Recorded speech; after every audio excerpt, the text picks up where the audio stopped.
Allah, lalu disampaikanlah kepada para nabi.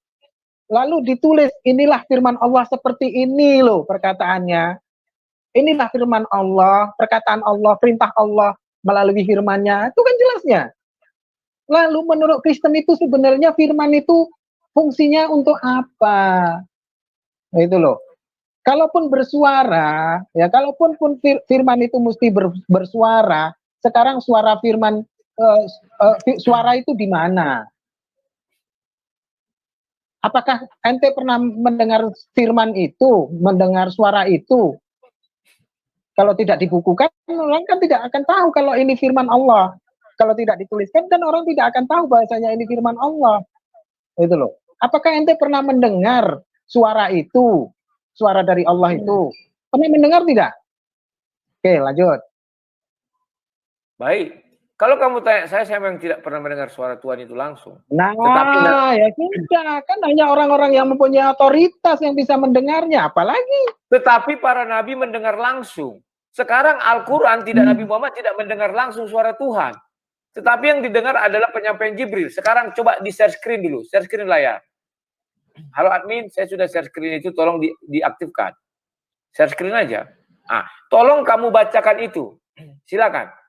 Ayat yang di bawah itu, jangan bahasa Arabnya. Saya yakin kamu mungkin tidak tahu nanti bahasa Arab. Ini, coba bacakan ini. Besarkan, demi Allah aku tidak nampak. Matikan waktunya, biar waktu yang jalan. Nah ini, bacakan. Aku matiin kalau waktu. Ya, silakan bacakan. Enggak, demi Allah aku tidak kelihatan. Dempet anunya. Udah, oke. Tolong Hidayah Mu'alaf. Hidayah Mu'alaf bacakan. Tunggu. Gini, sebesar nih. Ayo, bacakan, silakan. Demi Allah, dempet samar. Dialah yang menciptakan kamu dari tanah. Kemudian dia menetapkan ajal dalam kurung kematianmu dan batas waktu tertentu yang hanya diketahui olehnya. Namun demikian kamu masih meragukannya. Nah, sudah, kembalikan ke foto kami berdua. Ke gambar kami berdua. Sekarang kutanya kau Muhammad Ali Musa. Apakah Hidayah Mu'alaf channel itu malaikat Jibril? Hilang. Apakah Hidayah Mu'alaf channel itu malaikat Jibril? Kutanya dulu kau Ali Musa. Silakan. Dia sudah menyampaikan firman itu kepada saya. Apakah dia malaikat Jibril? Dan saya Nabi. Silakan. Loh. Ini konteksnya itu kan sudah jelas berbeda, otoritasnya juga sudah berbeda, ya kan? Kalau adik saya ini menyampaikan apa yang sudah tertulis, itu dia menyampaikan firman Allah, itu loh. Lalu jika mana mesti bersuara, apakah ente pernah mendengar suara itu, gitu loh? Ketika Yesus menyampaikan firman itu manusia lain dapat mengetahui itu pun mesti dalam keadaan tertulis kan? Kalau tidak tertulis mana tahu. Inilah firman Tuhan kan gitu. Nah. Oke, monggo lanjut. Jadi apa yang dimaksud Fir'aun? Jadi maksudmu ini sekarang ini mau apa gitu dengan firman ini? Itu saja ada. Biar jelasnya itu loh. Oke. Yang mau saya masukkan kepada kamu, firman Tuhan itu adalah ucapan Tuhan secara langsung. Kalau ucapan yang tidak langsung, betul. Mereka menyampaikan firman Tuhan, betul. Sama dengan si Hidayah Mu'alaf channel. Dia bukan malaikat. Dia bukan nabi. Dia bisa menyampaikan firman Tuhan itu. Tetapi yang kami pahami di kitab suci kami bahwa firman Tuhan itu adalah suara Tuhan langsung. Yang didengar oleh nabi secara langsung. Mulai dari Nuh mendengar suara Tuhan langsung. Sampai kepada Yesus Kristus atau Rasul-Rasul pun masih mendengar suara Tuhan langsung kayak Rasul Paulus. Sekarang di Islam mereka tidak mengerti apa itu suara Tuhan, firman Tuhan. Ya, yang kalian katakan itu adalah firman Tuhan yang disampaikan orang lain, sama seperti si Hidayah Mu'alaf channel menyampaikan kepada saya, tak ada bedanya. Artinya yang disampaikan itu sudah tertulis, maka bisa disampaikan. Sementara firman Tuhan yang kami imani langsung diucapkan, belum ada ditulis-tulis itu, tapi langsung diucapkan Tuhan pada penciptaan bumi misalnya. Jadilah terang, maka terang itu jadi. Kalau yang sekarang ini sudah tertulis, itulah sebabnya di surah 66 itu ayat 5 dikatakan, Tuhan mengajari, Allah SWT mengajari manusia dengan pena. Oke, sekarang kamu silakan jelaskan apa yang mau kamu jelaskan. Silakan.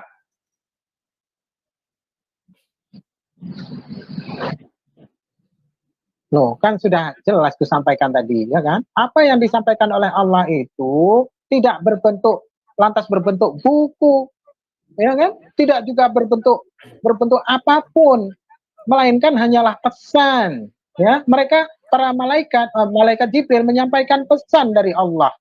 Maka ketika sudah diterima pesan itu oleh Nabi, maka Nabi menyampaikan kepada kaumnya, pada umatnya, lalu dibukukan. Ya sama saja sebenarnya, macam di Bible pun demikian. Lalu di mana letak bedanya? Gitu loh. Jika mana masalah mendengar langsung, Rasulullah pun mendengar langsung. Ya. Dalam Islam Musa pun mendengar langsung. Makanya Musa itu diberi gelar apa lupa saya namanya, menjadi manusia khusus yang dapat berkomunikasi langsung dengan Allah. Itu dalam Islam juga jelas hal itu. Gitu. Lalu kalian mendengar perkataan Allah itu dari mana? Bisa mengerti perkataan Allah itu dari mana kalau tidak dengan apa yang firman Allah sudah ditulis oleh manusia itu sudah kan? Kalau mesti bersuara, memangnya kalian pernah mendengar suara Allah itu? Itu loh. Kan semua sudah saya bilang, semua terkecuali otoritasnya. Itu loh. Sebagaimana malaikat mempunyai otoritas, sebagaimana nabi itu mempunyai otoritas, kan jelas itu sudah.